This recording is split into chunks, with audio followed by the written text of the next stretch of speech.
Assalamualaikum warahmatullahi wabarakatuh. Waalaikumsalam warahmatullahi wabarakatuh. Alhamdulillahilladzi jama'ana fi hadhil majlisil mubarakah wa nashkuruhu ala ni'matil iman wal islam. Wassalatu wassalamu ala sayyidina Muhammadin wa ala alihi wa ashabihi wa dzurriyyatihi wa ahli baitihil kiram ajma'in. Yang sama-sama kita hormati guru kita Ustadz Isa Al-Kaf yang telah hadir bersama kita, dan yang kami hormati para pejuang dakwah Rasil dan juga takmir Masjid Silaturahim, yang kami hormati ibu-ibu jamaah Majelis Ummahat Silaturahim, yang mudah-mudahan kita semuanya dalam limpahan rahmat dan kasih sayang Allah Subhanahu wa ta'ala. Amin ya Allah ya Rabbal Alamin. Segala pujian dan rasa syukur kita sampaikan hanya kepada Allah Subhanahu wa ta'ala yang telah memberikan kita banyak sekali nikmat, terutama nikmat sehat, karunia kita dapat berkumpul kembali di Majelis Ummahat Silaturahim di pagi hari yang cerah, di hari yang ke-26 di bulan Syawal bertepatan dengan 15 April 2026 bersama ibu-ibu yang solihah, wajahnya cerah di siang hari yang penuh barokah. Mudah-mudahan nanti kita sama-sama dikumpulkan oleh Allah di jannah. Amin ya Allah ya Rabbal Alamin. Salawat dan juga salam senantiasa terlimpahkan untuk suri tauladan kita Nabi Muhammad sallallahu alaihi wasallam, dan terlimpahkan juga untuk keluarganya, sahabatnya, dan kita berharap kita semuanya nanti akan bersama-sama mendapatkan syafaat di yaumil kiamat nanti, dan tak lupa kita berharap akan bersama-sama dikumpulkan kembali di surganya Allah Subhanahu wa ta'ala. Amin ya Allah ya Rabbal Alamin. Ibu-ibu, hari ini adalah perdana kita setelah libur bulan Ramadan. Mumpung masih di bulan Syawal, saya ucapkan minal aidin wal faidin, mohon maaf lahir dan batin. Taqabbalallahu minna wa minkum siyamana wa siyamakum, kullu amin wa antum bi khair. Dan hari ini kita kembali bermajelis bersama guru kita Ustadz Isa Al-Kaf. Namun sebelumnya mari sama-sama kita mendengarkan dulu sambutan dari Radio Silaturahim yang akan diwakili oleh Bapak Rizal Alham. Kepada Pak Rizal kami persilakan.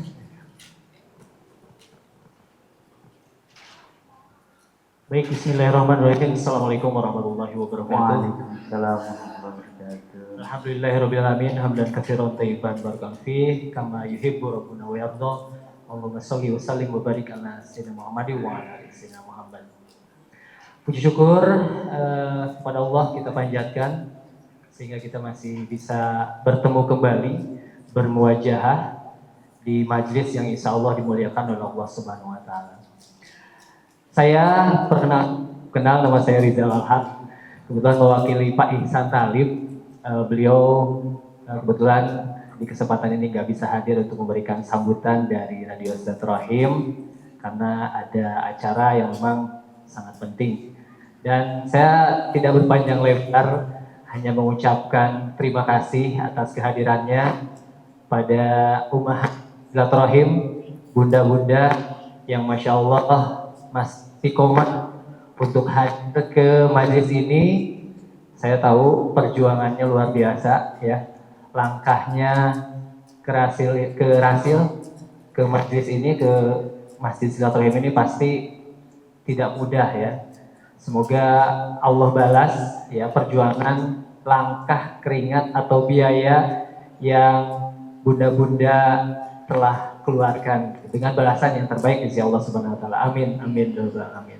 Tidak lupa juga ucapan terima kasih kepada para ummahat juga, umat Silaturahim yang istiqomah, yang ikhlas hingga saat ini reguler ya mengadakan kegiatan Majelis Ummahat ini, yang waktu itu di awal diinisiasi oleh Ustadz Heruldi di Pendopo ya, di pendopo silaturahim, kemudian di bawah pohon rindang di depan rumah Ustadz Heri Nurdi, kemudian Ustadz Isa juga Masya Allah waktu itu juga mengkoordinir kegiatan ini yang alhamdulillah masih berjalan ya hingga saat ini alhamdulillah. Bu Nar, kemudian Bu Rusmini, kemudian Bu Atika, Bu Nana, Bu Fatimah, dan masih banyak lagi yang belum, yang tidak bisa saya sebutkan nama-namanya yang alhamdulillah ya dengan biaya sendiri, dengan istilahnya motor sendiri, bensin sendiri gitu, Masya Allah. Hingga ke tempat ini kan Masya Allah ya perjuangannya luar biasa. Dan tidak ada sepeser pun dari Rasil untuk subsidi gitu ya. Itu Masya Allah. Sekali lagi kita doakan beliau-beliau dan kita juga semua mendapatkan keberkahan dari Allah Subhanahu Wa Taala, keberkahan rumah tangga, anak cucu yang soleh dan solehah, dan juga dibukakan pintu rezeki yang seluas-luasnya. Amin, amin, ya rabbal alamin. Dan kami mohon maaf jika ada kekurangan dari kami dalam pelayanan, kemudian juga dalam mengadakan kegiatan ini, yang mungkin karena kami juga Kru Rasil ada kegiatan reguler di studio yang aktif, kadang-kadang kan mungkin hanya 1-2 aja Kru Rasil yang bisa hadir mendampingi. Itu saja mungkin singkat dari saya, mohon maaf kalau ada salah kata. Bila itu hidayah, wassalamualaikum warahmatullahi wabarakatuh. Waalaikumsalam warahmatullahi wabarakatuh. Baik, terima kasih Pak Rizal yang sudah menyampaikan sambutannya. Ibu-ibu sebagai informasi, izin Ustadz Isa, Umahat Silaturahim sudah dimulai itu sejak tahun 2015. Jadi umurnya udah berapa ya? Sudah 11 tahun ya? 11 tahun, alhamdulillah diberikan istiqomah kita semuanya, walaupun dalam perjalanannya sudah banyak yang berpulang rahmatullah, senior-senior kita gitu ya. Yang terakhir adalah Bunda Hadijah. Ibu-ibu mudah-mudahan yang masih hadir di sini tetap diberikan istiqomah. Memang perjuangannya tidak mudah. Di sini juga ada yang memang posisinya jauh, dan saya pun juga salah satunya membawa rombongan dari angkot, pakai angkot gitu ya. Alhamdulillah, yang mudah-mudahan ibu-ibu semuanya dimudahkan rezekinya oleh Allah Subhanahu Wa Taala. Ya jangan bosan-bosan hadir. Insya Allah kita selalu di pekan keempat mulai bulan depan, insya Allah Rabu keempat sebagai informasi. Baik, mari sama-sama kita mendengarkan wawasan atau ilmu yang akan disampaikan oleh Ustadz Isa Alkaf, yang mana pada hari ini materinya menguatkan hubungan dengan Allah. Ya, baik Ustadz Isa, silakan. Bismillahirrahmanirrahim. Wassalatu wassalamu ala Rasulillah wa ala alihi washabihi wa Assalamualaikum warahmatullahi wabarakatuh. Masya Allah. Semangat banget ibu udah pada makan ya. Sarapannya udah kenyang. Kelihatan sih.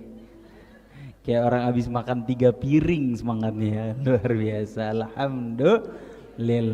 Ala kulli hal, segala puji bagi Allah Subhanahu Wa Taala, Tuhan semesta alam, dan pantas dan wajib untuk kita bersyukur pada pagi hari ini karena Allah Subhanahu Wa Taala kasih kita nikmat yang luar biasa indah, luar biasa istimewa, acara yang telah direncanakan sedemikian rupa, tapi kalau bukan atas izin Allah Subhanahu Wa Taala, Allah tidak mengumpulkan kita di sini. Tapi dengan izin Allah, dengan rahmat Allah, dengan kasih sayang Allah, Allah Subhanahu Wa Taala ongkosin masing-masing daripada ibu sekalian. Allah Subhanahu Wa Taala jaga kesehatan ibu-ibu semua. Allah Subhanahu Wa Taala beri nikmat pagi hari ini. Allah Subhanahu Wa Taala luangkan waktu ibu-ibu sekalian, dan yang paling utama Allah Subhanahu Wa Taala berikan niat yang kuat di dalam hati kita masing-masing mau berangkat ke masjid silaturahim ini untuk sama-sama kita ngedeketin diri sama Allah Subhanahu Wa Taala, sama-sama kita menghamba kepada Allah Subhanahu Wa Taala, sama-sama kita kepingin dinaikkan derajatnya oleh Allah Subhanahu Wa Taala, dan mudah-mudahan benar kumpulnya kita di sini menjadi wasilah kita diangkat derajatnya sama Allah, diberi rahmatnya Allah, dikasih sayangnya Allah Subhanahu Wa Taala, dan diganti sama Allah dengan rezeki yang berkali-kali lipat di sisi Allah Subhanahu Wa Taala.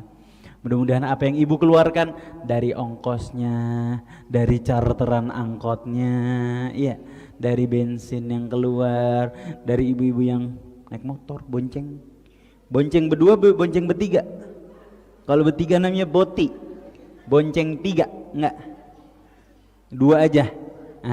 Ibu-ibu yang boncengan, gajruk-gajrukan, ya capek, punggung pegel.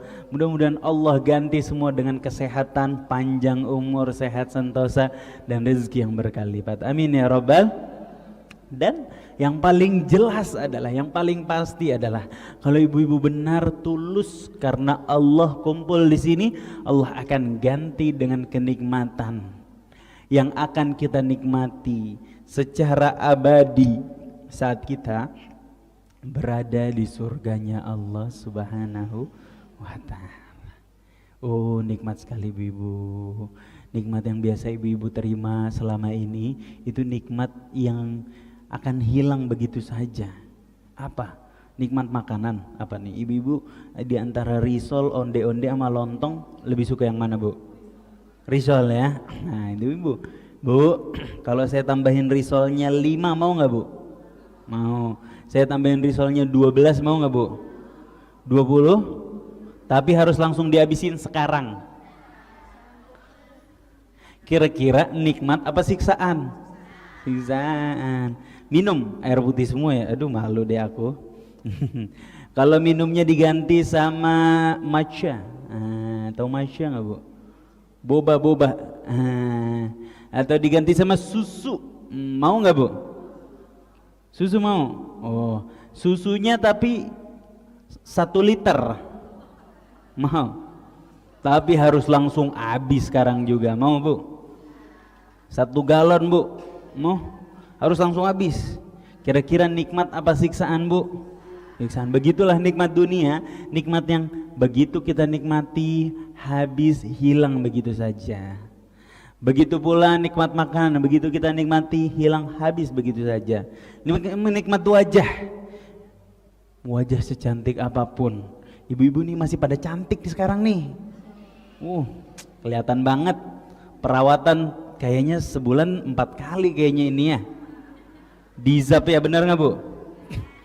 Hah? Kayaknya skin scarean mulu nih. Enggak, suntik salmon, foundation, maskara. Paham banget kayaknya ya. Ibu-ibu, secantik apapun wajah kita, mau di skincarein tiap hari, mau pergi ke klinik kecantikan tiap minggu, ya, mau dirawat bagaimanapun juga, akan ada masanya yang namanya tua. Keriput udah mulai, ya. Kemudian gigi tanggal satu-satu, ya, mata pelan-pelan rabun. Begitulah nikmat dunia, ada masanya. Kalau tadi nikmat makanan ada batasnya. Itu nikmat dunia sifatnya, ada batas, ada masa. Ada batas, ada masa. Beda dengan nikmat yang ibu-ibu terima pada saat ini. Mungkin di dunia ada batasnya, betul. Batasnya apa? Bosan. Ibu-ibu pengajian nih sampai jam 2 pagi, kuat apa enggak? Harus ngantuk ya. Jangankan sampai jam 2 pagi, sampai jam 11 saja nanti kayak mungkin awal-awal begini. Menit ke 30, dah. Menit ke 45 udah ketemu di alam mimpi mungkin ya. Bisa jadi begitu ya. Begitu pula nikmat yang ibu-ibu terima sekalian, saat ini di dunia mungkin ada batasnya, tapi pahalanya atau dampak baiknya Allah simpen saat ibu-ibu nanti berada di akhirat, saat ibu-ibu berada di surganya Allah Subhanahu wa taala, saat ibu-ibu insya Allah bersama baginda Nabi Muhammad sallallahu alaihi wasallam. Dengan apa? Dengan kenikmatan yang abadi yang bisa ibu-ibu sekalian nikmati selama-lamanya di surganya Allah Subhanahu wa taala. Maka ini adalah nikmat yang paling spesial yang pernah ibu-ibu sekalian terima, yakni nikmat menghamba kepada Allah Subhanahu wa taala, nikmat beribadah kepada Allah Subhanahu wa taala, nikmat keimanan kepada Allah Subhanahu wa taala.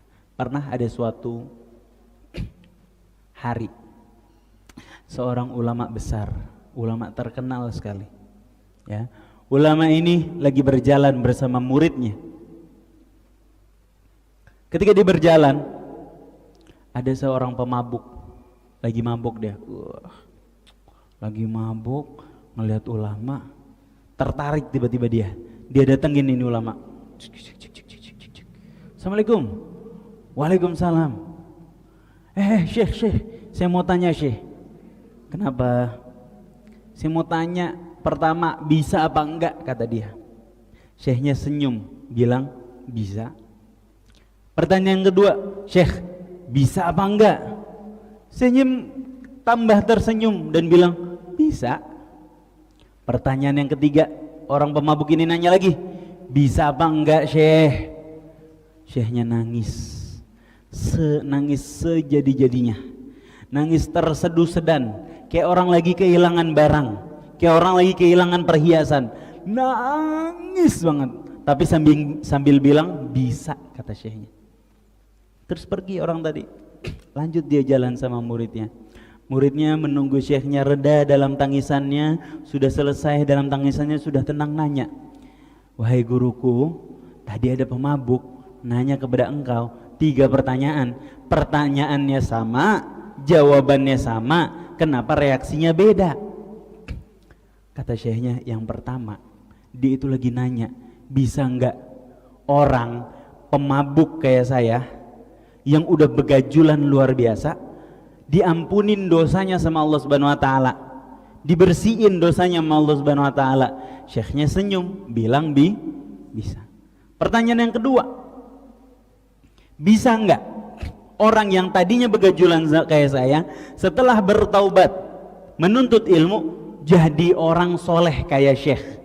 Kata syekhnya, bisa. Tambah senyum syekhnya, bisa dong, kenapa nggak bisa? Pertanyaan yang ketiga, bisa nggak orang sesoleh Syekh yang sudah diagungkan di mana-mana, dielu-elukan di mana-mana, tinggi derajatnya di sisi Allah, tiba-tiba kecelek, kesandung, kemudian bermaksiat kepada Allah, jatuh harga dirinya, kemudian jadi pemabuk seperti saya? Kata orang tadi. Syekhnya nangis dan menjawab bisa. Oh, apa pelajaran dari kisah ini, ibu-ibu? Hati kita ini, ibu-ibu, sifatnya terbolak-balik. Keimanan kita sifatnya naik turun. Takdir kita nggak ada yang tahu kemana kita akan melangkah. Maka setiap ibu-ibu, kita semua dapat nikmat beribadah kepada Allah, dapat nikmat keimanan. Nikmat tersebut wajib hukumnya untuk disyukuri. Karena kata Allah Subhanahu wa taala, la in syakartum la azidannakum wa la in kafartum inna azabi lasyadid. Kalau kita bersyukur sama Allah, berterima kasih kepada Allah, maka Allah akan tambah terus nikmat tersebut. Kita bersyukur terhadap harta, ditambah hartanya. Kita bersyukur terhadap harta, ditambah keberkahan, mohon maaf. Belum tentu ditambah hartanya, tapi ditambah keberkahannya. Gimana harta yang berkah? Hartanya bisa bermanfaat buat dirinya, bahkan buat orang-orang sekitarnya. Makin bertambahnya dikit barangkali, tapi yang bertambah adalah kebermanfaatannya. Kadang-kadang ada harta yang bertambah, cepat bertambahnya, tapi semakin bertambah, semakin menjauhkan orang tersebut dari Allah Subhanahu wa taala. Ada nggak yang begitu? Banyak. Lagi susah, susah luar biasa. Akhlak kesana kemari, begitu hartanya dibukain sama Allah Subhanahu wa taala, tiba-tiba sombong dia. Ya, ngelihat orang bukan pakai mata lagi, Bu, pakai apa? pakai hidung. Oh gitu tuh. Ngedanga dia. Begitu pula harta, kalau kita syukuri, keberkahannya akan bertambah. Ilmu, kalau kita syukuri, keberkahannya akan bertambah. Bagaimana keberkahan ilmu? Ilmunya walaupun sedikit bisa dia pakai, bermanfaat tuh buat dirinya, buat orang-orang sekitarnya. Semakin bertambah ilmunya, semakin bermanfaat ilmu tersebut untuk dirinya di dunia bahkan hingga akhirat nanti. Dan banyak kita lihat orang-orang yang ilmunya nggak terlalu banyak sebenarnya, ilmunya sederhana aja, ilmunya simple aja, tapi luar biasa berkah, bisa bermanfaat buat banyak orang, bermanfaat untuk dunia dia, bahkan bermanfaat untuk orang-orang sekitar dia. Lihat restoran-restoran, ilmunya cuma apa? Ilmu masak, ilmu bikin makanan, ketemu sama orang yang punya ilmu jualan, berjodoh dia, ilmu masak, ilmu jualan, berjodoh jadi restoran besar. Sederhana ilmunya. Ibu-ibu juga saya kira lebih jago-jago masak dibandingkan restoran-restoran mewah itu. Kenapa mereka bisa begitu? Karena barangkali ilmunya berkah. Usia, kalau disyukuri usia kita, kalau disyukuri umur kita, masa hidup kita, maka usia kita akan bertambah keberkahannya. Bagaimana keberkahan daripada usia? Meskipun masih muda udah banyak prestasinya. Kita jumpai bagaimana anak kecil, ada yang 5 tahun, ada yang 7 tahun, ada yang 8 tahun sudah hafal Al-Quran 30 juz. Sementara kita jumpai anak-anak seusia saya hafal album 30. Nah, mulai dari Justin Bieber ya sampai siapa tuh, semua lagu dihafal, tapi Al-Quranul Karim gak ada yang dihafal. Na'udzubillahi min. Nah, umur itu kalau disyukuri, yang bertambah adalah keberkahannya. Dan keberkahan ilmu itu ketika dia muda, dia bisa bermanfaat buat orang banyak. Tambah umurnya, tambah banyak lagi kebermanfaatannya, kontribusinya untuk bangsa dan agama. Apalagi keimanan, ketakwaan, kesolehan dan ibadah kita pun harus disyukuri ibu-ibu. Karena berapa banyak orang yang ibadahnya banyak luar biasa, sedekahnya banyak luar biasa, sholatnya naik turun luar biasa, puluhan rakaat dia lakukan tiap hari. Akan tetapi nggak ada ibadahnya yang diterima. Na'udzubillahi min dzalik. Ada orang yang ibadahnya simple aja, ibadahnya simple. Ya mungkin sholat duha, sholat tahajud ketika bangun, sholat fardu dijaga, senantiasa sholat fardu di masjid, sedekah subuh dia keluarin gak banyak, dikit, tapi setiap hari, tapi semua ibadahnya mendatangkan kebermanfaatan luar biasa dan diterima oleh Allah Subhanahu wa ta'ala, serta berhasil membuat dia menjadi pribadi yang lebih baik dibanding orang yang ibadahnya luar biasa banyak tapi pribadinya buruk. Na'udzubillahi min dzalik. Kenapa bisa seperti itu? Karena barangkali dia lupa bersyukur terhadap keimanannya, dia lupa bersyukur terhadap ibadah yang Allah berikan kepada dia.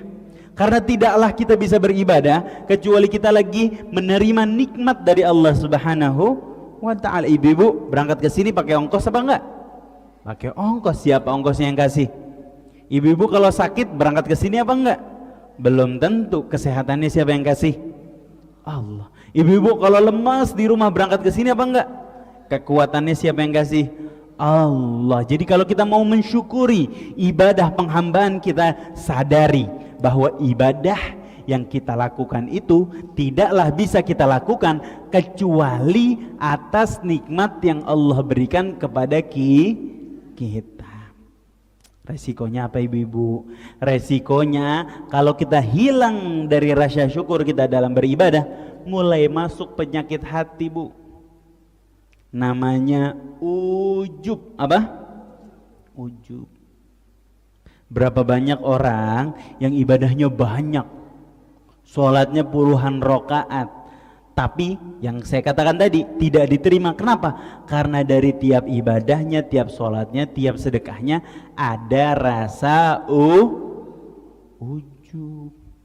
bangga diri terhadap kebaikan yang dia lakukan, tanpa sadar bahwa itu berasal dari nikmat Allah.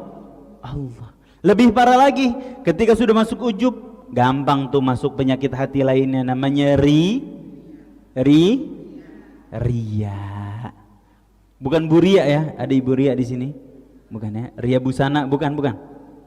Ria, R-I-Y-A, ria.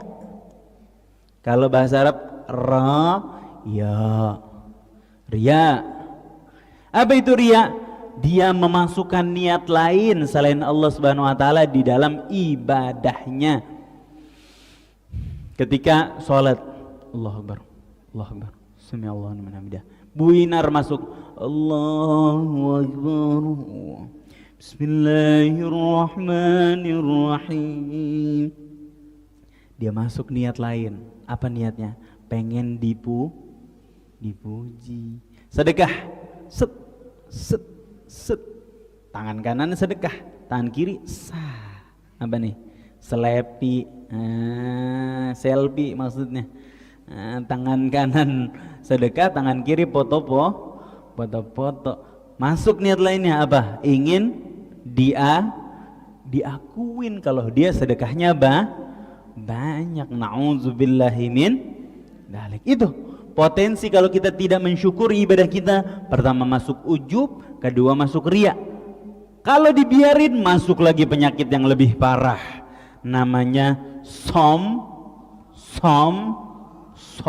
pakai H, sombong. Kalau kata orang Betawi, sombong badah.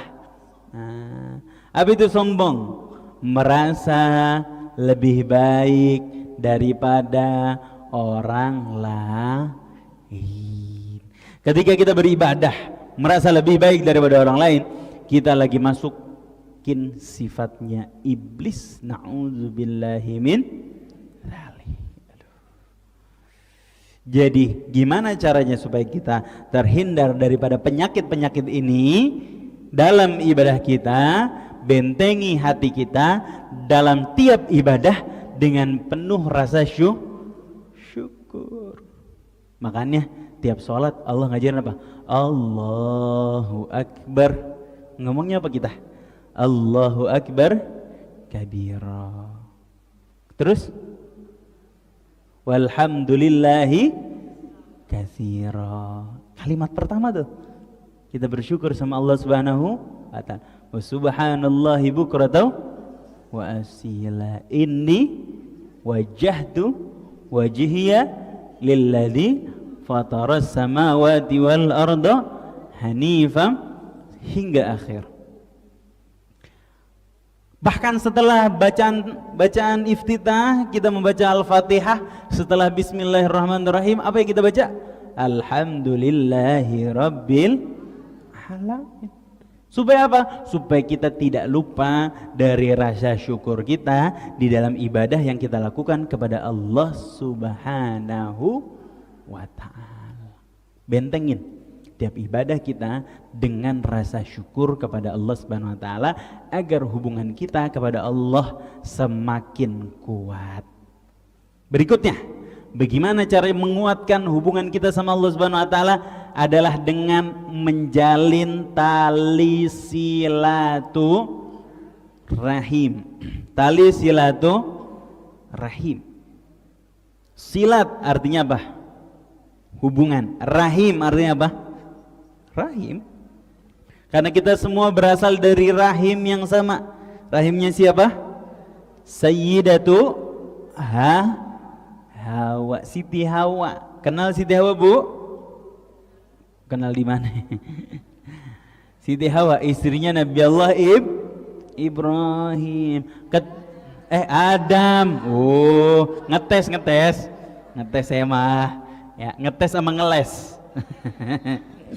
Istrinya Nabi Allah Adam. Kita semua berasal dari rahim yang sama, yaitu Sayyidatu Hawa. Ketika kita menjalin hubungan sesama rahim, yakni berasal dari rahim yang sama, yaitu Sayyidatu Hawa, maka kita akan diberikan kasih sayang oleh Allah Subhanahu wa taala. Kata baginda Nabi Muhammad SAW, irham man fil ardi yarhamka man fis sama. Hafal Bu? Ya, ikutin bareng-bareng. Irham man fil ardi yarhamka man fis sama. Sayangilah apa-apa yang ada di bumi ini, saya akan menyayangimu apa-apa yang ada di langit. Menjalin tali silaturahim ini bukan sekedar ketemu Bu. Ketemu jasad bisa jadi, tapi kadang-kadang ketemu jasad hatinya nggak ketemu. Bagaimana tuh? Jasadnya ketemu, hatinya saling dongkol.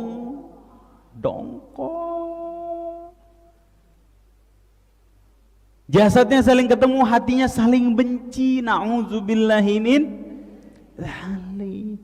Maka Allah ajarkan kita di dalam Al-Quran, wala taj'al fi qulubina ghillan lilladzina amanu rabbana innaka raufur rahim. Ya Allah, jangan jadikan ya Allah hatiku ini punya rasa ghil, rasa dengki, rasa dongkol sama orang-orang yang beriman.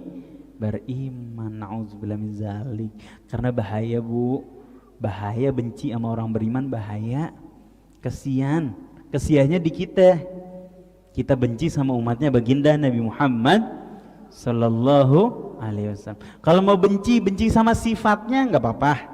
Benci sama perbuatannya nggak apa-apa, tapi jangan benci sama orangnya. Sehingga kalau perbuatannya sudah berubah, kita udah nggak ada benci lagi sama dia. Atau kalau dia minta maaf, hilang rasa benci kita. Atau kalau kita memperbaiki dia, mau memaafkan perbuatannya, orangnya tetap bisa kita cintai. Jangan sampai ada rasa dengki di dalam hati kita yang membuat kita terhalang dari rahmatnya Allah Subhanahu wa ta'ala. Jadi kalau silaturahim bukan hanya jasadnya. Kadang barangkali jasadnya nggak ketemu. Kita silaturahimnya lewat telepon atau lewat WhatsApp atau lewat apa? Facebook ya. Pada main Facebook nggak Ibu? Main ya? Saya mah kagak. Pak main apa WhatsApp? Ya barangkali WhatsApp nggak apa-apa, telepon, tanya kabar, hatinya ketemu. Yang penting itu hatinya ketemu, saling kasih mengasihi karena Allah Subhanahu wa ta'ala. Kalau sudah begitu Bu, kata Nabi Muhammad SAW, wa rajulani yatahabbani fillah ijtama'a alaihi wa tafarraqa alaihi. Kecintaan kita terhadap sesama mukmin itu akan menjadi penyebab kita berkumpul lagi sama orang itu, juga sama baginda Nabi Muhammad sallallahu alaihi wasallam di bawah naungannya Allah Subhanahu wa ta'ala. Kalau kita cinta kepada sesama mukmin karena Allah tentunya, bukan karena harta, bukan karena kecantikan, bukan karena jabatan, bukan karena kedudukan. Kita cinta sama orang lain atau sesama mukmin karena Allah menjadi penyebab kita dapat naungannya Allah Subhanahu wa ta'ala. Nah, yang penting silaturahim hati. Yang menjadi kerap kali penghalang daripada silaturahim hati itu, hati-hati, sering banget diremehkan masalah ini apa Bu? Hepeng. Apa tuh Bu? Masalah utang. Masalah hutang. Maka Allah Subhanahu wa ta'ala kerap kali mengatur sistematis hutang. Ayat yang paling panjang di Al-Quran itu ayat tentang hutang. Gimana ayat tentang hutang? Kalau ada orang utang dicatat, catatannya itu harus dilihat, disaksikan sama saksi. Hutangnya dicatat, ketentuan-ketentuannya, bukan cuma dicatat jumlahnya. Apa itu? Ketentuan kalau dia gagal bayar, ketentuan kalau dia telat bayar, ketentuan kalau pembayarannya mundur, ketentuan kalau pembayarannya lunas, semua dicatat satu persatu, poin per poin. Siapa yang menjadi saksi, kalau saksinya nggak ada siapa yang menggantikan, semua tercatat, sehingga kalau dicatat itu menghindari kezaliman satu sama lain. Kalau ngikutin aturan Allah, utang nggak akan menjadi penghalang kita untuk silaturahim. Tapi berapa banyak di antara kita silaturahimnya putus karena hutang. Nauzubillahi min dzalik. Tuh cara menguatkan hubungan yang kedua adalah jaga hubungan kita sesama rahim, namanya silaturahim. Cara menjaga hubungan kepada Allah berikutnya, kalau tadi silat, kalau ini yang kedua adalah sholat. Asal kata namanya mirip Bu, sholat sama silat, karena artinya juga mirip. Kalau silaturahim menjaga hubungan sama sesama rahim, kalau sholat menjaga hubungan kita sama Allah Subhanahu wa ta'ala. Semakin baik sholatnya, semakin kuat hubungan kita sama Allah. Semakin indah, semakin bagus sholatnya, semakin bagus juga hubungan kita sama Allah Subhanahu wa ta'ala. Maka perhatikan sholat kita. Dan memperhatikan sholat itu bukan dari takbiratul ihram, memperhatikan sholat itu dari wudu. Sejak wudu itu diperhatikan, bagaimana kesempurnaan wudu seseorang mempengaruhi kesempurnaan sholat seseorang. Ya, kesempurnaan dia bersuci, kesempurnaan dia mengambil wudu, bersih dari hadas besar maupun hadas kecil, mempengaruhi kesempurnaan dia sholat. Kalau sudah benar, sholatnya diperhatikan. Bukan hanya diperhatikan gerakannya, diperhatikan maknanya. Bagaimana ibu berdiri di takbiratul ihram, saat tangan terangkat, ibu-ibu lagi menghempaskan dunia lagi ke belakang dulu. Allahu Akbar, nanti dulu dunia, Allah Maha Besar. Baca doa iftitah, inni wajjahtu wajhiya. Saya ini lagi menghadap siapa sih? Saya lagi menghadap lilladzi fataras samawati wal ard, terhadap penanggung jawab, pemilik, penguasa langit dan bumi. Membaca Al-Fatihah, maknai satu persatu. Bagaimana tiap ayat Al-Fatihah itu dijawab oleh Allah Subhanahu wa ta'ala, karena kita lagi berkomunikasi sama Allah. Kemudian ruku, bagaimana saat ruku kita lagi tunduk. Ruku tuh tanda ketundukan. Raja-raja zaman dulu kalau anak buahnya datang, raja merintah, dia anak buahnya ngapain? Ruku. Supaya apa? Menandakan, iya raja, saya nurut. Begitu pula sekarang raja di raja, penguasa alam semesta bagi kita adalah Allah. Waktu kita ruku, kita lagi berikrar, ya Allah, hamba nurut terhadap semua syariat yang engkau tetapkan, kehalalan yang engkau tetapkan, keharaman yang engkau tetapkan, hamba nurut ya Allah. Sehingga kalau ruku 17 kali sehari, bohong kalau di dalam hati kita nggak ada rasa waktu bermaksiat kepada Allah Subhanahu wa ta'ala. Pasti ada rasanya, minimal rasa bersalah. Ruku. Sujud, apa makna sujud? Menghinakan diri kita di hadapan Allah Subhanahu wa ta'ala. Tadallul, menghinakan diri. Wa talabul maghfirah, minta ampun sama Allah Subhanahu wa ta'ala. Itu makna sujud.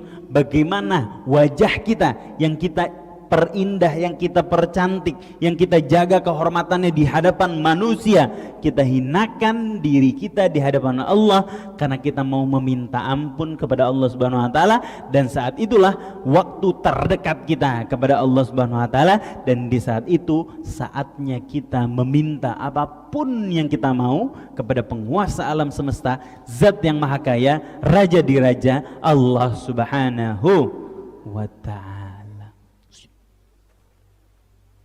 Sholawat, setelah itu tahiyat, kemudian sholawat, maknai bahwa tiap syariat yang kita jalani sebenarnya adalah atas jasa siapa? Baginda Nabi Muhammad sallallahu alaihi wasallam. Baca sholat bentuk rasa terima kasih kita sama beliau. Kita nggak bisa membalas jasa beliau, kita wakilkan kepada Allah supaya membalas jasa beliau. Dengan apa? Menjaga beliau, menghormati beliau, menjaga keturunan-keturunan beliau, mencintai keturunan baginda Nabi Muhammad SAW. Bentuk cinta kita sama baginda Nabi Muhammad sallallahu alaihi wa alihi wasallam. Perindah, perbaiki salat, maka hubungan kita dengan Allah Subhanahu wa taala juga akan baik. Hindarkan sesuatu yang merusak hubungan kita sama Allah. Yang pertama merusak salat, yang kedua merusak silaturahim, yang ketiga adalah bermaksiat kepada Allah Subhanahu wa taala. Dan Allah ketika kita bermaksiat nggak pernah menjauhkan diri, nggak pernah. Allah mah di situ-situ aja. Allah nungguin kita bahkan. Tapi ketika kita bermaksiat, kita lagi membentuk penghalang atau lagi ngejauhin diri kita sama Allah Subhanahu wa ta'ala. Ibaratnya ada makanan di sini-sini aja. Tapi kalau kita bermaksiat, kita lagi ngejauh dari rahmat Allah, lagi ngejauh dari kasih sayangnya Allah Subhanahu wa ta'ala. Kitalah yang merusak hubungan kita sama Allah Subhanahu wa ta'ala dengan kemaksiatan kita kepada Allah Subhanahu wa ta'ala. Wallahu a'lam bishawab. Silahkan jika ada pertanyaan. Assalamualaikum warahmatullahi wabarakatuh. Waalaikumsalam warahmatullahi wabarakatuh. Perkenalkan, nama saya Ekowati dari Majelis Taklim Aroyan di bawah pimpinan Ustazah Hajah Winar Listiani. Insyaallah. Dalam pagi menjelang siang ini kebetulan Habib Muhammad Isa Al-Kaf sebagai penceramah dengan tema menguatkan hubungan kita dengan Allah Subhanahu wa taala. Yang ingin saya tanyakan tentang sholat, gerakan sholat. Di antaranya takbir, ruku, sujud, di antara perempuan dan laki-laki itu sama apa ada bedanya? Terus masalah doa, saya pernah melihat kalau kita doa kan sebenarnya tangan harus diangkat paling tidak sebatas dada. Saya lihat sendiri ada yang doa cuman di sini doang. Apakah itu akan dikabul apa tidak? Terus dalam sholat sujud terakhir Di sini maksudnya di tangan di sini. Oh di sini, oh, oke. Ada yang begini, ada yang begini, ada yang begini, ada yang begini. Enggak ada ya? Di sini. Oh iya. dalam sujud terakhir kita biasanya tuh ada doa tambahan ya Ustadz. Ya tergantung, mungkin beda permintaannya, kebutuhan masing-masing itu. Saya mohon penjelasannya sama Ustadz Habib Isa Al-Kaf atas penjelasannya. Sebelumnya saya mengucapkan terima kasih. Sekian dari saya. Wassalamualaikum warahmatullahi wabarakatuh. Waalaikumsalam warahmatullahi wabarakatuh. Subhanaka la ilma lana illa ma 'allamtana innaka antal alimul hakim. Kita jawab satu-satu ya. Pertama, secara gerakan semuanya sama, secara pemaknaan semuanya sama, hanya mungkin kesunahan berbeda. Ketika laki-laki bersujud disunahkan melebarkan badannya, tapi ketika perempuan bersujud disunahkan menyempitkan badannya. Sebenarnya perbedaan ini bukan perbedaan makna seperti yang kita jelaskan tadi. Makna sujud tadi apa? Tadallul, menghinakan diri, wa talabul maghfirah, minta ampun sama Allah. Secara makna sama. Perbedaan gerakannya itu adalah perbedaan bentuk fisik saja. Ya, bentuk fisik daripada kesunahan dalam kita bersolat. Nggak wajib. Laki-laki mau begini tetap sah sujudnya. Laki-laki begini sah juga, sesuai dengan keadaan. Jangan sampai lagi sempit, udah sempit begini dia maksain saya mau sunah, akhirnya dagu orang ke cedar. Akhirnya pulang sholat bukannya dapat pahala, hidungnya mimisan. Nauzubillahi min dzalik. Bagian daripada kesunahan ibu-ibu sekalian. Kemudian masalah tangan, gerakan tangan itu simbolis saja, simbolis bahwa kita lagi menadah rahmat Allah Subhanahu wa taala. Maka diantara yang diajarkan oleh guru kita adalah merapatkan nih. supaya rahmatnya terkumpul dengan baik. Kita minta sama Allah Subhanahu wa taala. Adapun tangannya mau di sini, tangannya mau di atas, tangannya mau dirapatkan, itu boleh-boleh saja, nggak ada yang salah. Bahkan ketika tangannya di stang motor, kita berdoa, boleh apa enggak? Boleh. Jangan tangannya lagi di stang motor kita doa, mau doa, waduh, harus doa nih, lepas stang, Allah. Akhirnya gimana? Nabrak bu, ya. Termasuk ibu-ibu lagi masak, boleh nggak doa lagi masak? Boleh masak doa, biar enak masakannya, baca sholawat, lezat deh. Tapi jangan baca sholawat garamnya di sesendok sebakul ya, asin-asin juga bener. Sambil baca sholawat, sambil berdoa, sambil doain orang yang bakal makan. Apalagi ibu masaknya buat anak, buat suami, kita doain, ya Allah berkahilah makananku, jadikanlah makananku ketika masuk ke mulut mereka menjadi darah dan daging, dipakai untuk beribadah menghamba kepadamu. Indah sekali itu. Besok suaminya kerja, gajinya dinaikin, insyaallah, amin ya rabbal alamin. Silahkan pertanyaan selanjutnya. Tadi sujud. Oh, menghalangi yang penting apa? Yang penting ininya nggak pakai nggak kena menghalang sesuatu yang nempel di badan. Seperti mukena atau nemtek atau masker, jangan sampai nutupin nutupin dahi. Yang penting dahinya nggak kena sama kerudung sendiri. Kalau kerudungnya ngelemper gitu, buka kena sama tanah. Bukan tanah, maksudnya kena sama sesuatu yang nggak nempel sama badan kita. Termasuk cowok kalau pakai rida nih, kalau pakai kain di sini, biasanya sunahnya sih kainnya ditaruh bawah. Tapi kalau kainnya masih di sini, sujud, kainnya nutupin tempat sujud, itu sholatnya nggak sah. Ya, beberapa anggota tubuh yang harus kena daripada permukaan adalah dahi, kedua tangan, kedua telapak kaki. Melutut. Ya, betul. Orang nggak sah kalau sholatnya begitu tuh. Nah. Gimana? Mananya boleh tuh buat. Mudah-mudahan pertanyaan Bu Eko Silakan. sudah terjawab. Baik, selanjutnya ada Ibu, silakan tolong. Untuk pertanyaan berikutnya. Silakan Bu Lili yang di belakang, mohon maaf, di belakang. Assalamualaikum warahmatullahi wabarakatuh. Waalaikumsalam. Izin bertanya, Habib. Perkenalkan, nama saya Ibu Sri Mulyanti dari Cibubur, Jalan Mualim, Cibubur. Tadi kan Habib ada sampaikan salah satu menguatkan hubungan kita dengan Allah adalah terus menjalin silaturahim. Tapi sepertinya dalam keseharian kita ada hal-hal tertentu yang membuat kita jadi agak hati kita tuh seperti tidak nyaman dengan silaturahim itu. Maksudnya antara keluarga dengan antara teman. Apakah boleh? Sepertinya kalau kita tidak cocok dengan sifatnya atau sikapnya, kita membatasi. Ya. Apakah dibolehkan? Dan apakah ada kaitannya dengan hati kita yang masih ada rasa yang nggak bagus lah di hati kita, begitu. Habib, mohon pencerahannya.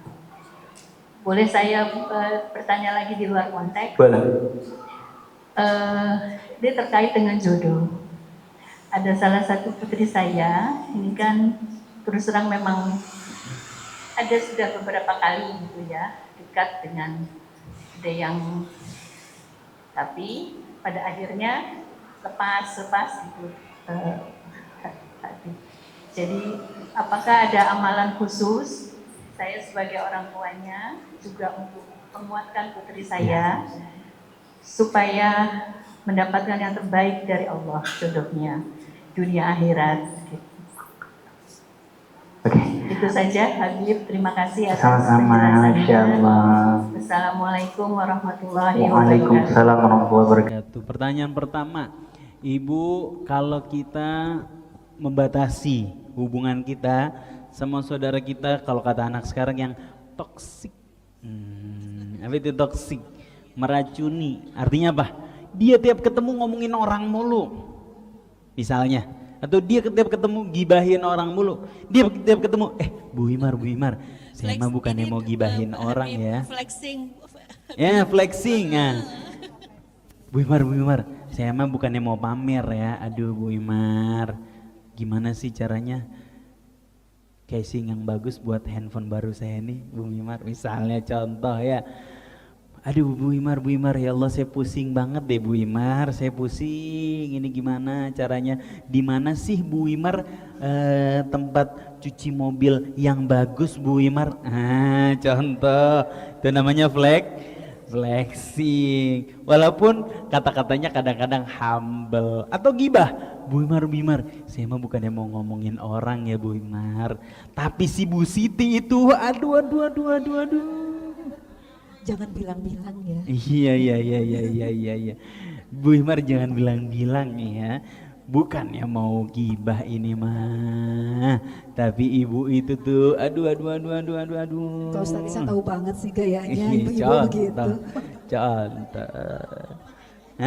Keseringan ngisi pengajian Ngumpul. ibu-ibu ya. Punya mama dong, alhamdulillah. Nah, ibu-ibu, kalau kita mau membatasi diri kita kepada orang yang membuat kita semakin berdosa sama Allah, hati kita ini the most valuable thing in our life, kalau kata orang Inggris. Harta yang paling berharga yang pernah dikasih sama Allah itu adalah hati. Kalau hati benar, hidup benar. Tapi kalau hati kita berpotensi rusak ketemu orang, boleh saja membatasi hubungan kita sama orang tersebut, nggak apa-apa, boleh. Yang nggak boleh apa? Membenci orang tersebut, nggak boleh. Batasin aja hubungan, tunggu sampai dia berubah, atau ketika tiap kita bertemu dia, niat apa? Niat kita dakwah, niat kita yang merubah dia. Kesian kalau dia kumpul sama orang-orang yang rusak mulu, ketemunya sama kita nggak apa-apa, udah tahan aja dah. Kita menjadi orang yang paling tahan sama dia, menjadi orang yang paling tebel kupingnya sama dia. Mau dia flexing, mau dia apa, kita niat tiap ketemu dia mau apa? Mau dakwah. Tapi kalau kita belum kuat, nggak apa-apa membatasi diri kita dari dia, karena kita peduli sama keimanan kita, bukannya memutus silaturahim. Suatu saat kalau dia butuh bantuan, kita tolongin. Kalau dia butuh pertolongan, kita bantuin gitu. Kalau dia ada sesuatu yang mendesak, kitalah jadi orang yang pertama kali menolong dia karena kita masih saudara sama dia. Tapi pembatasan itu bukan karena kita benci sama dia, karena kita benci sama sifat dia yang takutnya akan mempengaruhi sifat kita. Yang kedua, amalannya Nabi Musa. Apa itu amalannya Nabi Musa? Nabi Musa pernah dalam keadaan dikucilkan karena satu pelanggaran, dikejar-kejar. Nabi Musa mau dihukum. Nabi Musa nggak punya pekerjaan sama sekali pada saat itu.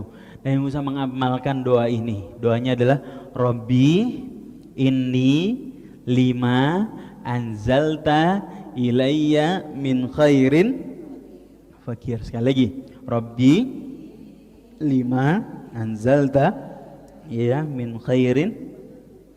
Nabi Musa membaca doa ini, kemudian mendapatkan pekerjaan sekaligus mendapatkan istri. Dapat dua, kerjaan sama istri. Nah, doa ini kata para ulama ampuh, manjur buat kita bisa dapat jodoh yang terbaik pilihannya Allah Subhanahu wa taala.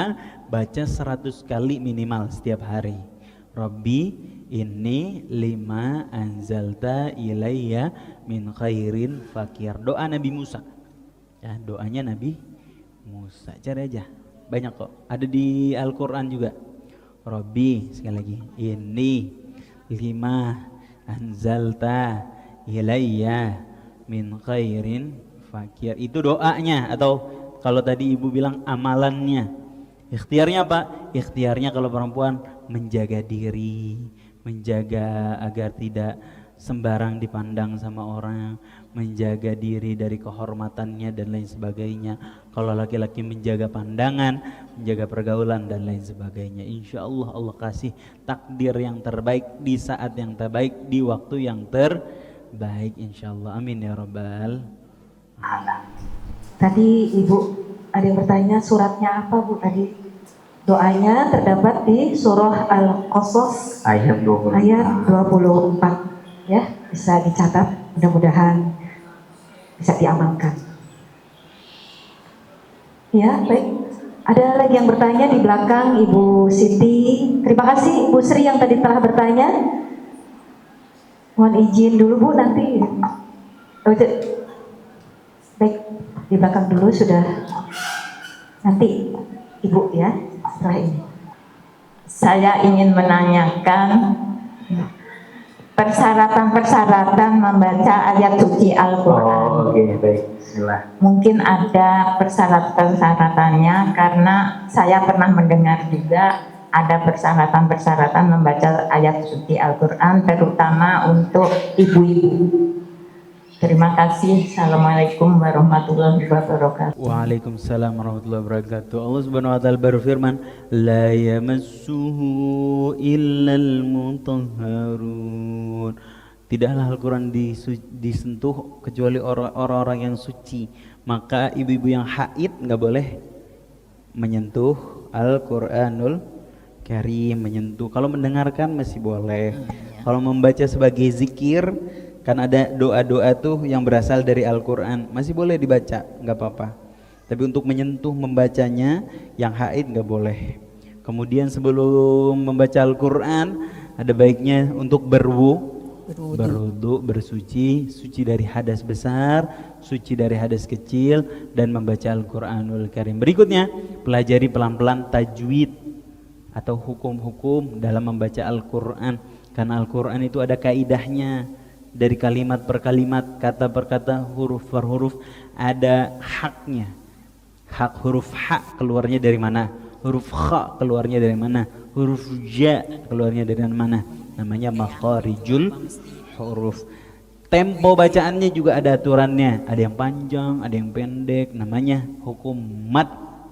Nah, hukum mat panjang pendek daripada bacaan. Ada hukum sukun, di sini harus berhenti, di sini harus lanjut. Nah, semua itu diatur dalam hukum tajwid. Makanya denger hasil jam 5 pagi. Belajar apa? Belajar tahsin. Nah, boleh belajar. Lah kalau udah keburu tua nggak bisa baca bagaimana? Dengerin juga nggak apa-apa. Dengerin sambil apa? Sambil kita lihat tulisan Al-Quranul Karim. Baru selanjutnya adalah pemahaman. Nah, kalau mau pemahaman, dengerin Rasil jam 6 pagi Ustaz Husain bin Hamid atas renungan di bawah naungan Al-Quran. Kalau mau cuma artinya, ya dengerin sela-sela acara jam 10 malam ke atas. Udah itu Al-Quran sama artinya aja, udah itu nikmatin. Ya, intinya Allah mudahkan Al-Quran. Walaqad yassarnal Qur'ana lidzikri. Al-Quran itu mudah loh untuk dijadikan peringatan, untuk dijadikan pelajaran buat kita, untuk menjadi panduan hidup kita. Al-Quran mudah sekali. Fahal mim muddakir. Kita mau nggak mengambil itu sebagai peringatan, pembelajaran? Kita mau nggak deketin diri kita sama Al-Quran? Nggak ada syarat yang ribet, nggak ada syarat yang sulit. Apapun halangan diri kita, kita tetap bisa berdekatan dengan Al-Quranul Karim. Allahu a'lam bishawab. Mengenai adab, Ustadz, misalnya kita harus berpakaian rapi, kita kalau ibu-ibu ya harus pakai jilbab, menghadap ke barat gitu, menghadap ke kiblat, ya. Apa itu juga diwajibkan? Ya, itu diantara adab aja, adab menghadap kiblat. Adapun kalau nggak ngadep kiblat boleh apa nggak? Boleh. Kalau lagi di jalan ngadep kemanapun boleh. Yang wajib menghadap kiblat hanya sholat. Sholat wajib menghadap kiblat. Adapun menuntut ilmu, belajar, baca Quran itu sunnah aja menghadap kiblat. Boleh, nggak apa-apa. Supaya apa? Supaya hati kita tetap pada arah yang sama, yaitu kiblat. Kiblat itu simbol kesetaraan umat muslim, simbol kebersamaan umat muslim. Mau kulit kita hitam, putih, keriting, lurus, tinggi, pendek, dari Zimbabwe, dari Cianjur, semua kita sholatnya sama, menghadap satu kiblat yang sama. Itu simbol persatuan. Kalau baca Quran boleh ngadep kiblat, bagian daripada sunnah atau bagian daripada adab. Tapi kalau nggak ngadep kiblat boleh apa nggak? Boleh, nggak apa-apa, nggak dosa. boleh-boleh aja, sah-sah saja. Kemudian kerudung, aurat juga ditutup. Jangan baca Al-Quran, baju kita segini, perut kita kemana-mana, ya jangan. Baca Al-Quran dengan pakaian yang terbaik, karena ketika kita membaca Al-Quran, kita lagi menyimak kalimat-kalimat dari siapa? Allah Subhanahu wa ta'ala. Ibu-ibu, kalau ada orang penting ngechat ibu-ibu, ibu langsung, siapa nih? Rocky Gerung. Enggak ya? Siapa? Pak Prabowo ngechat saya nih. Ada apa nih Pak Prabowo ngechat saya? Ya Allah, Pak Prabowo ngechat saya ada sesuatu nih. Langsung kita terima, langsung kita ambil. Karena apa? Karena kita merasa penting. Bagaimana dengan penguasa alam semesta mau berbicara kepada kita? Maka sepantasnya kita menggunakan pakaian yang terbaik, baju yang terbaik, dan minimal kita menggunakan pakaian yang tertutup. Wallahu a'lam Baik, jadi diwajibkan itu Ustadz ya, kalau misalnya baca Al-Quran ya kita mesti istilahnya berpakaian gitu, pakai Minimal jilbab. tutup aurat, minimal tutup Jilbab wajib ya. aurat. Ya, jilbab, pakai pakaian yang tertutup minimal. Terima kasih Ustaz. Sama-sama. Assalamualaikum warahmatullahi wabarakatuh. Terima kasih Bu Siti atas pertanyaannya. Jangankan Pak yang orang-orang penting yang ngechat kita, Bu Habib Isa kalau ngechat saya aja saya langsung Waduh, nggak ada. langsung kaget Bu, Kaget. gemeter. Minjem. Nggak ya? Baik, selanjutnya silakan Ibu yang di depan tadi ingin bertanya. Terakhir ya. Yang terakhir. Terima kasih. Assalamualaikum warahmatullahi wabarakatuh. Saya Bu Henry dari Majelis Ta'lim Zarabia di Taman Aruna. Yang mau saya tanyakan tentang ini Ustadz. Kita ada undangan nih, undangan itu untuk 2 orang. Nah kebetulan saya nggak bisa ngajak suami misalnya gitu ya, terus ngajak teman yang lain. Nah menurut teman ini kalau dia nggak diundang datang itu katanya haram gitu. Nah apakah benar seperti itu? Itu aja Ustadz yang saya tanyakan. Assalamualaikum warahmatullahi wabarakatuh. Waalaikumsalam warahmatullahi wabarakatuh. Memang kalau diantara kehati-hatian, orang yang nggak diundang nggak boleh, barangkali datang boleh karena itu tempat umum, tapi diusahakan daripada penjagaan diri kita nggak makan, daripada apa yang disediakan kalau kita bukan merupakan undangan dari acara tersebut. Beda dengan acara yang undangannya terbuka, kayak open house, kajian ummahat, atau pengajian-pengajian lainnya, kita boleh aja makan karena itu undangannya terbuka. Tapi kalau undangannya tertutup seperti acara pernikahan, hajatan dan lain sebagainya, kalau kita nggak diundang, hendaknya sebenarnya nggak usah datang. Kalau nggak diundang, sebaiknya kalaupun kita harus datang karena menemani, kita nggak makan. Kecuali biasanya undangan kan nggak buat 1 orang, biasanya undangannya misalnya Bu Winar dan keluarga misalnya. Nah kalau Bu Winar dan keluarga atau Bu Winar and partner misalnya, berarti jatahnya 2 orang. Kalau Bu Winar dan keluarga, kalau Bu Winar dan keluarga, bawa aja umat muslim semua, keluarga kita semua. Boleh, tapi ya tahu diri. Kan kita juga pernah dalam posisi orang yang ngadain acara. Kalau kita ngundangnya 200, tahu-tahu yang datangnya 1000, gimana perasaan kita? Masing-masing bawa keluarga kampungnya, gimana perasaan kita? Nah, kita kan juga deg-degan, kita juga bikin deg-degan orang yang ngadain acara. Kan cuma saya doang, Bib, nggak apa-apa kalau saya doang, 1 orang mah. Iya, 1 orang kali 100, nambah 100 orang kan gitu.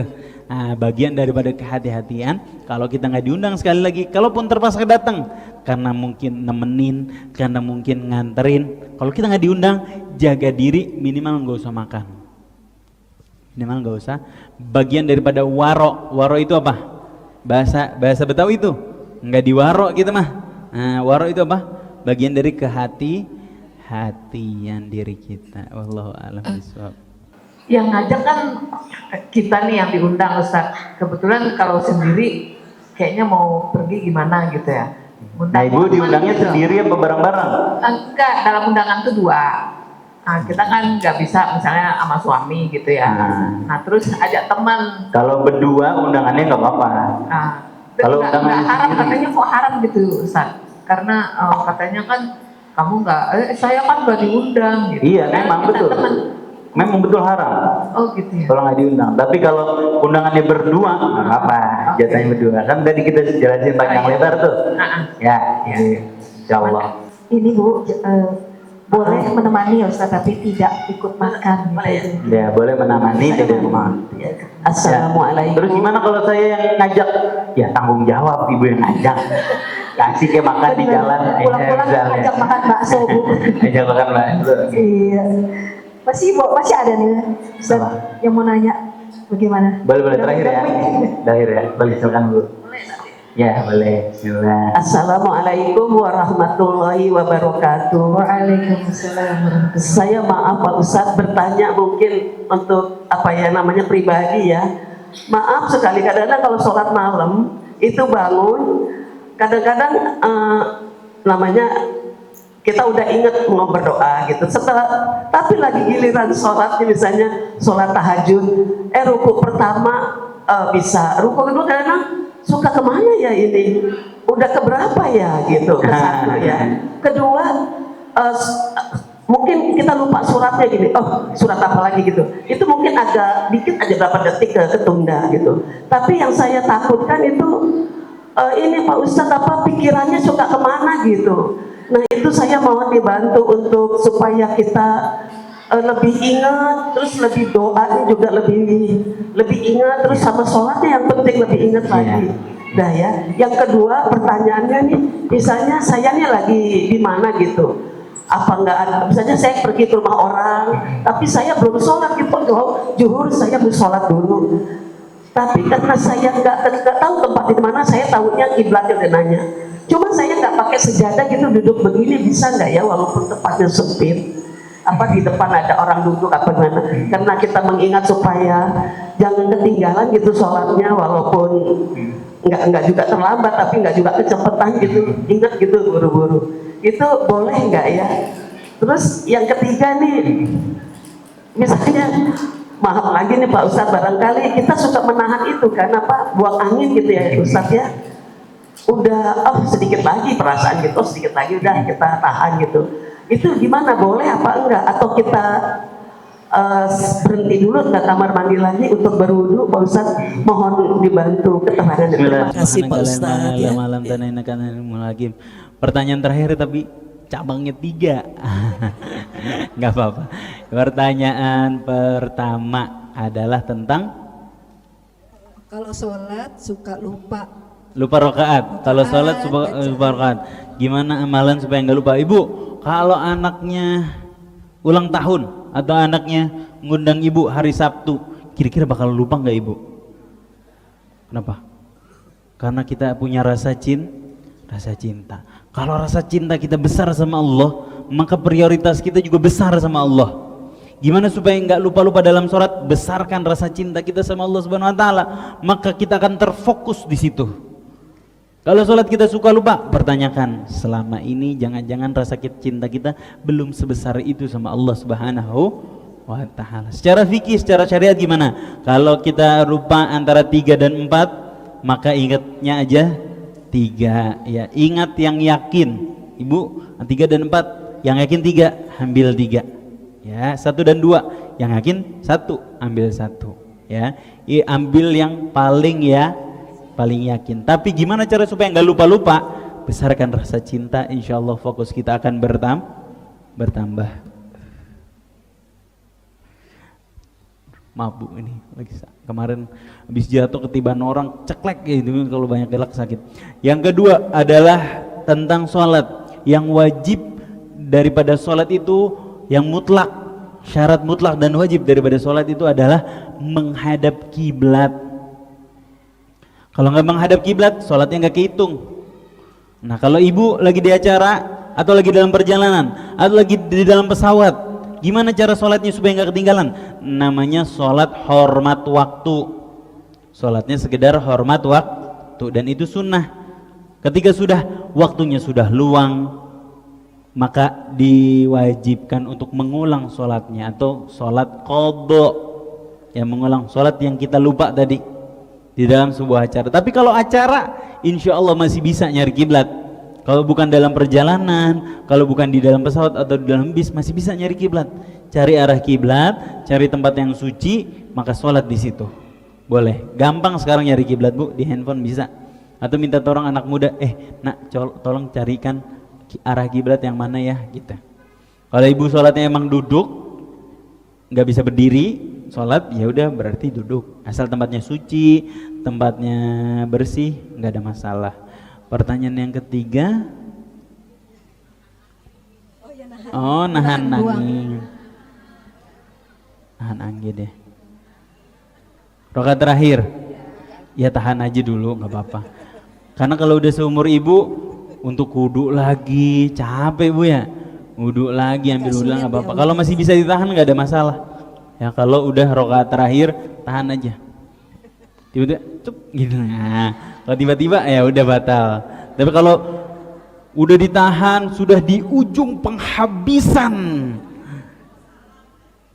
tiba-tiba syahid, nah gugur di medan perang, ya udah wudhu lagi, ya tahan aja kalau rakaat terakhir. Kalau masih rakaat pertama, kedua masih wudhu nggak apa-apa, nggak bakal ketinggalan jamaah.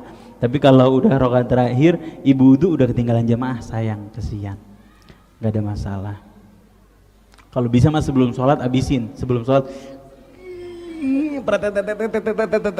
Nah, dikosongkan tubles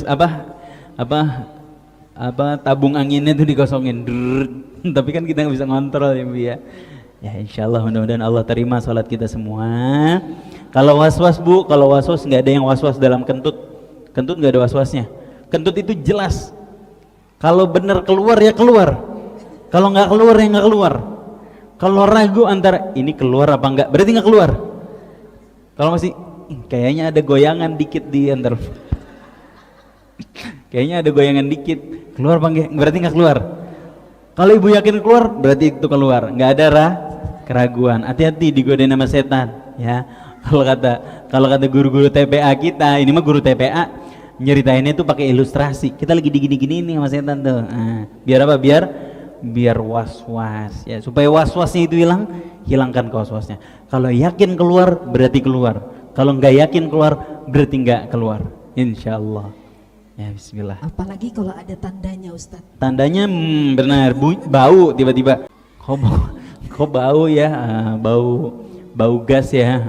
Pas bau gas itu berarti memang benar-benar kentut. Kalau ada tandanya seperti bau dan bunyi, jelas. Jangan juga kita denial, udah jelas pecit, habis itu enggak keluar kata Bisa. Enggak, itu namanya keluar ya. Seru juga ya bahas kentut ya, Masya Allah. Astagfirullahaladzim. Intinya kalau dari pertanyaan ibu, ini kan kehati-hatian, kewaswasan. Kalau sudah rakaat terakhir dan masih bisa ditahan, tidak ada masalah untuk menahan hingga salam. Wallahu a'lam bishawab.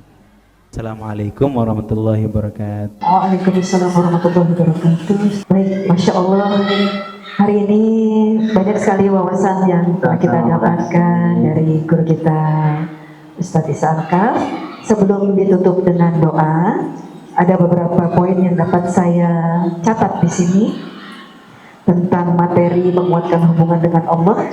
Yang pertama, kita jaga niat kita yang tulus, ya. Bahwasanya juga nikmat dunia akan hilang atau habis. Beda dengan nikmat akhirat, kenikmatannya abadi. Dan untuk menjaga hubungan kita, menguatkan hubungan kita dengan Allah, kita harus bersyukur kepada Allah, kemudian menjalin tali silaturahim, dan kemudian kita juga harus menjaga kesempurnaan sholat kita. Mudah-mudahan dengan pertemuan kita di pagi hari yang cerah ini, Allah berikan ilmu kita yang manfaat, menambah untuk kebaikan kehidupan kita ke depannya, dunia dan sampai di akhirat nanti. Dan mudah-mudahan kita dapat berjumpa lagi di Rabu keempat insya Allah di bulan depan. Terima kasih atas kehadiran ibu-ibu semuanya di hari ini. Rezeki yang telah hilang mungkin dapat diganti di kemudian hari, namun waktu yang hilang, yang pergi tanpa ada manfaatnya, tidak akan dapat diganti lagi. Mohon maaf dari saya sebagai pembawa acara. Sampai berjumpa lagi di bulan depan. Kita tutup dengan doa kafaratul majlis. Subhanakallahumma wa bihamdika asyhadu an la ilaha illa anta astaghfiruka wa atubu ilaik. Wabillahi taufiq wal hidayah. Wassalamualaikum warahmatullahi wabarakatuh.